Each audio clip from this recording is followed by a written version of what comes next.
Hello guys, welcome to G ജേവേഴ്സ്. This is me G J. ഇന്ന് നമ്മൾ സൂക്ഷ്മദർശിനിയുടെ review ആണ് ചെയ്യുന്നത്. സൂക്ഷ്മദർശിനി ആക്ച്വലി ഇന്നലെ ഇറങ്ങി കഴിഞ്ഞു. ഞാൻ കുറച്ച് ലേറ്റാണ്, കുറച്ച് തൊണ്ടയ്ക്ക് പ്രോബ്ലം ഒക്കെ ആയതുകൊണ്ട് തിയേറ്ററിൽ പോകാൻ പറ്റിയില്ല. എനിവേസ് ഇന്ന് ഞാൻ ട്രിവാൻഡ്രത്ത് നിന്ന് സിനിമ കണ്ടു. വളരെയധികം ഇഷ്ടമായിട്ടുണ്ട്. എന്തായാലും നമുക്ക് റിവ്യൂയിലേക്ക് കിടക്കാം.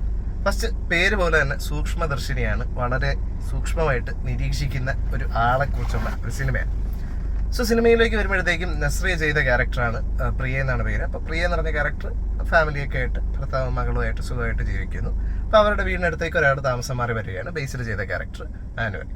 സോ ഈ ക്യാരക്ടറിന് പെക്യൂലിയറായ കുറച്ച് സ്വഭാവങ്ങളുണ്ട്. ആ സ്വഭാവങ്ങളുടെ കാരണം ഈ കുട്ടി ആ ആളിനെ ഒബ്സർവ് ചെയ്യാൻ തുടങ്ങുകയാണ്. പിന്നീട് അയാളുടെ ഫാമിലിയിൽ ഉണ്ടാകുന്ന കാര്യങ്ങളും അപ്പോൾ ഈ കുട്ടി അതിൽ ഒബ്സർവേഷനിലൂടെ മനസ്സിലാക്കുന്നതൊക്കെയാണ് സിനിമയുടെ പ്ലോട്ട്. കൂടുതൽ ഡിസ്കസ് ചെയ്യുന്നില്ല, കാരണം അത് ഭയങ്കര സ്പോയിലിംഗ് ആയി പോകും.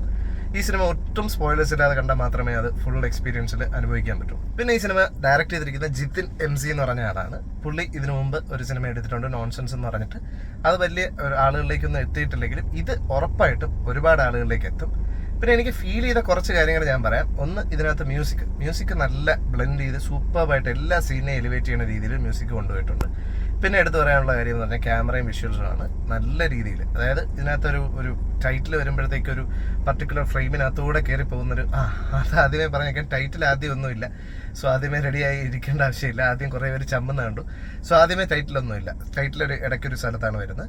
സോ ആ ഒരു ഫ്രെയിമൊക്കെ ഭയങ്കര രസമായിട്ട് ചെയ്തിട്ടുണ്ട്. സിനിമയിലേക്ക് വരുമ്പോഴത്തേക്ക് ഇതിനകത്ത് മെയിനായിട്ട് ബേസിൽ ജോസഫ് ചെയ്യുന്ന ക്യാരക്ടറും നസ്രിയ ചെയ്യുന്ന ക്യാരക്ടറുമാണ്. പിന്നെ ദീപക് എന്ന് പറഞ്ഞൊരു ആക്ടർ ചെയ്തിട്ടുണ്ട് നസ്രിയുടെ ഹസ്ബൻഡായിട്ട്.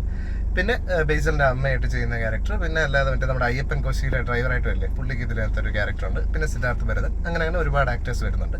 ബേസിലിൻ്റെ ക്യാരക്ടർ ശരിക്കും പറഞ്ഞു കഴിഞ്ഞാൽ ബേസിൽ സാധാരണയായിട്ട് ചെയ്തു വരാത്ത രീതിയിലുള്ളൊരു ക്യാരക്ടറാണ്. ശരിക്കും ഇത് ഫഹദിന് കറക്റ്റ് കാസ്റ്റിംഗ് ആണ്. ഫഹദിന് ഒരു പീസ് ഓഫ് കേക്ക് ആയിട്ട് ചെയ്യാൻ പറ്റുന്ന ഒരു ക്യാരക്ടറാണ്. ശരിക്കും അങ്ങനെ ഒരു ചെയ്തിരുന്നെങ്കിൽ ഇതിന് കുറച്ചുകൂടെ മാർക്കറ്റ് എത്തിയേനെ. ഫഹദ് നസ്രിയ കോംബോ വരുന്ന രീതിയിൽ കുറച്ചുകൂടെ മാർക്കറ്റിലേക്ക് എത്തിയേനെ. പക്ഷേ ഇത് ബേസിലായതുകൊണ്ട് തന്നെ കുറച്ച് ആളുകളെ ആദ്യത്തെ ദിവസങ്ങളിൽ കണ്ടുള്ളൂ. പക്ഷേ ഇനി ഉറപ്പായിട്ടും മൗത്ത് പബ്ലിസിറ്റി വഴി നല്ല റീച്ചിലേക്ക് എത്തും. പിന്നെ പറയാനുള്ളത് നസ്രിയ ചെയ്ത ക്യാരക്ടറാണ്. നസ്രിയയുടെ ക്യാരക്ടർ ഭയങ്കര ക്യൂട്ട്നെസ് വാരി വിതറിയിട്ടുണ്ട്. പക്ഷേ എന്നാലും ഓക്കെ, കുറേ നാളിന് ശേഷം ചെയ്യുന്ന സിനിമയുണ്ട്, ഓക്കെ നല്ലൊരു തിരിച്ചുവരവാണെന്ന് തന്നെ പറയാം. പക്ഷേ ക്യൂട്ട്നെസ് കുറച്ച് ഓവറായിപ്പോയി. അനാവശ്യമായിട്ട് ഇപ്പം നമ്മുടെ ഒരു സാധനം ചെയ്യുമ്പോഴത്തേക്ക് അനാവശ്യമായിട്ട് ഈ ക്യൂട്ട് ആക്കാൻ വേണ്ടി കുറച്ച് കാര്യങ്ങൾ ചെയ്യില്ലേ. ഫോർ എക്സാമ്പിൾ ഈ സെൽഫി എടുക്കുമ്പോൾ പെൺകുട്ടികൾ ഇങ്ങനെയൊക്കെ അതുപോലെയാണ് ഇതിൻ്റെ അകത്ത് ഓരോ ക്യാരക്ടർ ഓരോ സാധനങ്ങൾ ചെയ്യുന്നതൊക്കെ. അതൊക്കെ എനിക്കൊരു ഇച്ചിരി ഓവറായിട്ട് ക്യൂട്ട്നെസ് വാരി വിതറാനായിട്ട് ചെയ്യുന്ന പോലെ തോന്നിയിട്ടുണ്ട്. പക്ഷെ ഓക്കെ, ലെറ്റ് ഇറ്റ് ബി. ആ ക്യാരക്ടറിൻ്റെ ഡിഫോൾട്ട് സ്വഭാവം അങ്ങനെയാണെന്ന് വിചാരിക്കാം. എന്തായാലും അത് പിന്നീട് അങ്ങോട്ട് ഇതിനകത്ത് സംഭവം എന്ന് പറഞ്ഞു കഴിഞ്ഞാൽ കുറച്ച് മാസ് മൂവ്മെൻറ്റ്സ് ഒക്കെ വരുന്നുണ്ട്. അതായത് മാസമായിട്ടുള്ള കാര്യങ്ങൾ കാണിക്കാനുള്ള മൊമെന്റ്സ് വരുന്നുണ്ട്. അതൊക്കെ അത്യാവശ്യം നന്നായിട്ട് നസ്രിയ ചെയ്തിട്ടുണ്ട്. പിന്നെ ദീപക് ചെയ്തിരിക്കുന്ന ക്യാരക്ടർ ഹസ്ബൻഡാണ് നസ്രിയയുടെ, നല്ല രീതിയിൽ തന്നെ ചെയ്തിട്ടുണ്ട്. പാവത്താനായിട്ടുള്ള ക്യാരക്ടറാണ്.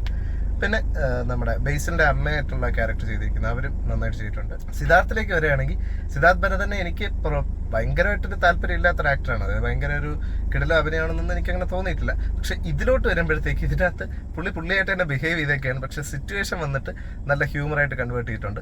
ഒരുപാട് സീരീസിൽ നിന്നൊക്കെ എടുത്ത സംഭവങ്ങളൊക്കെയാണ്. സിനിമയുടെ കഥ ഭയങ്കര പുതുമയുള്ള കഥയൊന്നുമല്ല, ഒരുപാട് സീരീസിൽ നിന്ന് മറ്റും എടുത്ത കഥയാണ്. പക്ഷെ ഒരു നല്ലൊരു മെസ്സേജ് അവസാനം കൊടുക്കുന്നുണ്ട്. അതൊക്കെ കൊണ്ട് സിനിമ കൺവിൻസിങ് ആണ്. അവസാനത്തേക്ക് എത്തുമ്പോഴത്തേക്കും കുറച്ച് ട്വിസ്റ്റും കാര്യങ്ങളൊക്കെ വരുമ്പോൾ സിനിമ വളരെ കൺവിൻസിങ് ആയിട്ട് പോകുന്നുണ്ട്. പിന്നെ ഞാൻ നേരത്തെ പറഞ്ഞ പോലെ മ്യൂസിക്കാണ് സിനിമയുടെ ഒരു വളരെ നല്ലൊരു പ്ലസ് പോയിന്റ് എന്ന് പറയുന്നത്. ഇടയ്ക്കിടയ്ക്ക് ഇങ്ങനെ സിനിമയെ അപ്ലിഫ്റ്റ് ചെയ്യാനായിട്ട് മ്യൂസിക് നന്നായിട്ട് സഹായിച്ചിട്ടുണ്ട്. മൊത്തത്തിൽ പറയുകയാണെങ്കിൽ സിനിമ ഒരു എന്താ പറയുക, ഒരു നല്ലൊരു എക്സ്പീരിയൻസ് തന്നെയാണ്. നമ്മളൊരു 4 out of 5 എന്ന് തന്നെ പറയാം. നമ്മൾ റേറ്റിംഗ് കൊടുക്കുകയാണെങ്കിൽ 4 സ്റ്റാർ തന്നെ കൊടുക്കാൻ പറ്റും. കാരണം അതിനുള്ള സാധനം ചെയ്തു വെച്ചിട്ടുണ്ട്. കുറച്ചുകൂടെ കാസ്റ്റിംഗ് ബെറ്റർ ആക്കിയിരുന്നെങ്കിൽ ഉറപ്പായിട്ടും ഒരു 5 ആ ഒരു റേഞ്ചിൽ പോകേണ്ടിയിരുന്നൊരു സാധനമാണ്. കാസ്റ്റിങ്ങിന് അവിടെ ഇവിടെ ആയിട്ട് വന്ന പാളിച്ചാണ്. എടുത്തു പറയേണ്ട 2 ആക്ട്രസ് ഇതിനകത്ത്.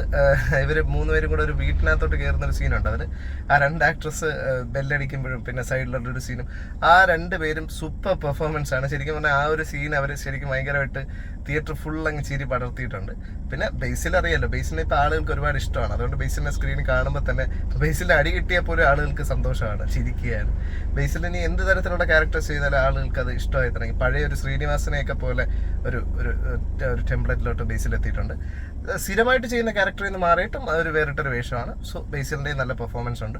സോ നിങ്ങൾ ഇത്തരം സിനിമകൾ, അതായത് ഒരു ജോജി ഒക്കെ ഉള്ള പോലത്തെ ഒരു വൈബിലൊക്കെ ഉള്ളൊരു സിനിമ കാണാനായിട്ട് ആഗ്രഹിക്കുന്നുണ്ടെങ്കിൽ, പിന്നെ കുറച്ച് ഡാർക്ക് ഹ്യൂമറൊക്കെ ഇഷ്ടമാണെന്നുണ്ടെങ്കിൽ ഈ സിനിമ നിങ്ങൾക്ക് ഉറപ്പായിട്ടും ഇഷ്ടപ്പെടും.